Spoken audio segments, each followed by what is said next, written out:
Hey everyone, Camber here, showing you how to use your camera to make good videos. And getting a new camera is always really exciting, but it can also be a bit overwhelming once you start sifting through all the menus, trying to figure out which settings you should use for video. So to give you a little shortcut, I'm going to show you my video settings on the Sony ZV-1 to help get you on your way to making more cinematic videos. So we're going to turn on the Sony ZV-1 here and go into the menus, and I will cover all the things I do, elaborate on the settings that need to be talked about, and skip through some others. So first off, you'll see the file format for all the picture stuff is grayed out because we are in video mode. I do shoot RAW when I'm in picture mode, but that's not an option here. So we have JPEG, fine, large file size, and aspect ratio is 16:9 because I'm typically only taking thumbnails for YouTube videos, so I want it to be at that size. Then long exposure noise reduction and high ISO noise reduction are off because I don't want it doing any of that processing itself. I will do that myself. Shoot mode I have manual because I want to have as much control over the settings as possible. You can change here if you want multiple frame shot or delay timers, all that type of stuff. Bracket settings if you need. The interval shooting function right there, that gives you the option of doing time lapses and setting it as needed depending on the look you're trying to achieve. And memory recall, you can go in and set specific modes here. So you can see right now I'm shooting at 4K, 24 frames per second. And I can take that and save that along with all my other settings. We have Kelvin settings here, focus modes, all kinds of different stuff. It'll save all that to number one. But let's say I want to shoot at full HD at 60 frames per second. I could go set all that up so this shows full HD at 60p. I'll set up my shutter speed accordingly for the 180-degree rule.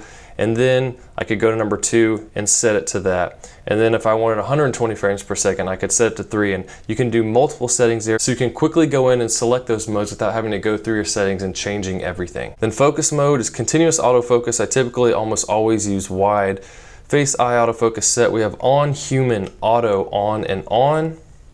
Then pre-autofocus is on. I have focus frame colors white. That's the box that shows around people's faces. Auto clear is off. And then display continuous autofocus area on because I want to continually see what it's focusing on. Then circular point of focus does not circulate. For ISO right now it's set on 160, but I have that programmed to a button that I can change the ISO as needed. ND filter, this is a really cool option on this camera. It's off right now, but say you're outside shooting in the bright daylight and you can't really put an ND filter on this camera because it has a fixed lens. So you can do this, giving you more control over your shutter speed so you can keep that natural motion blur. Metering mode right now is set to spot, but I usually use either multi or spot. Can change those there, and I have that programmed to buttons as well. Face priority and multi-metering is off because if I want to expose for someone's face or skin, I'll set it in spot metering and do that myself. These are flash modes and they're NA for video. White balance, I almost always use Kelvin right here, and a lot of people don't realize if you click over again, you can actually change more of the color settings as you need. And I'll also use custom, depending on if I have time and what I'm shooting. Then priority set and auto white balance. I have standard, but I don't use auto white balance, so it doesn't really matter. Auto high dynamic range is off because once again, I don't want it doing that stuff for me. Creative style is set to standard. We have picture effects are off, but picture profiles, this allows you to go in and change the picture profiles. You see how it gets more washed out there in the image. And you can go in and customize them even more, and that just allows you even more control once you get into your color grading. But right now we have it off. Soft skin effect is off. Focus magnifier, these are for picture mode, so it doesn't really matter, but it's on no limit, and initial focus is 5.3x, and manual focus assist I have off. Peaking settings, I have on, high, and red. You can change the peaking color, say you have a scene with a lot of red in it, so using red wouldn't make sense. But with it set to on, if I switch to manual focus, then it'll automatically pop up the peaking display. Product showcase set is off. Register faces priority is off, but you can register people's faces and they will take priority over others for focusing. Now into the video modes, we have exposure mode manual. Once again, I always use manual because I don't want it controlling things for me. I want to have the most control possible over my image. We have file format, it's 4K. You also have HD option, then an even lower quality recording option, but I'm almost always in 4K unless I'm doing slow motion. Then I'll go into here and you have options of 120 frames per second or 60 is what I'll typically use, depending on how slow I want it to look, but we're going to switch it back to 4K for now. Hfr settings, I don't use these because I like to change the frame rate myself and then slow it down in post. Quality dual record, I have extra fine on there. because I want to have the highest quality on everything. Image size for dual record, that's 17. That's basically just pictures. So if you're taking a picture while you're recording, that's the highest possible quality you can get, but I rarely ever do that. We have proxy recording is off, but if you turn that on, it will record a second smaller file of your video, which can help if your computer has trouble with editing. It's not too powerful. You can do all of your edits on the lower quality file, and then when you're finished, you apply all those edits to the high quality file, and it'll just save you time in your whole process. Autofocus drive speed, I have normal. Autofocus tracking sensitivity is standard. Basically, you change that depending on how you need for your scene. Auto slow shutter is off. This is basically for using one of the auto modes for video. That'll tell it to slow down the shutter speed before boosting the ISO to get your exposure right, so that your footage won't get grainy, similar to what something like an iPhone would do. But the problem is when you change the shutter speed, it's going to change the motion blur in your video, so I do not want to do that, but I don't use auto mode, so it wouldn't really matter anyways. Initial focus magnification I have set at 4x because it doesn't make sense to me to have to hit the button twice when we're already at 1x all the time. Audio recording is on, record level. Right now it's set at 22, but I have a mic that I'll usually put in there when using it, and it does auto sound levels for me that works pretty well most of the time. Audio level display is on, so it will show this gauge right here when you're on your display shooting screen.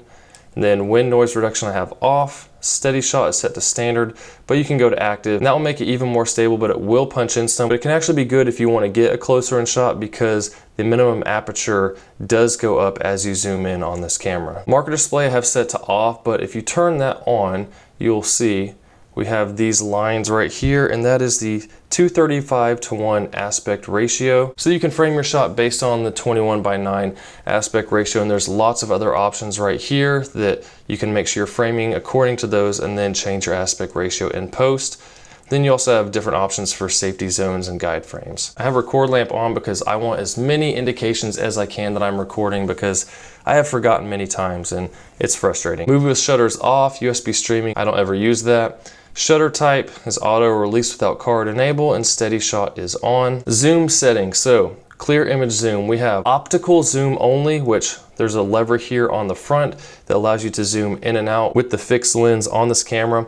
Clear image zoom allows you to punch in even further with almost no loss in quality. So now that toggle switch will go to the maximum optical. So that's the max, but then you see it puts this box over top to let you know you're in the clear image zoom area, and as you do that you get almost no loss in quality. But when you get to the digital zoom, that's when it really starts to punch in digitally and you will start to lose quality pretty quickly. Zoom speed's normal, but you can change that if you need. For display button, right in here, I usually just keep the histogram off, but as you hit this display button on your video screen, it toggles through all these different viewing options, and you can put on there what you want to have.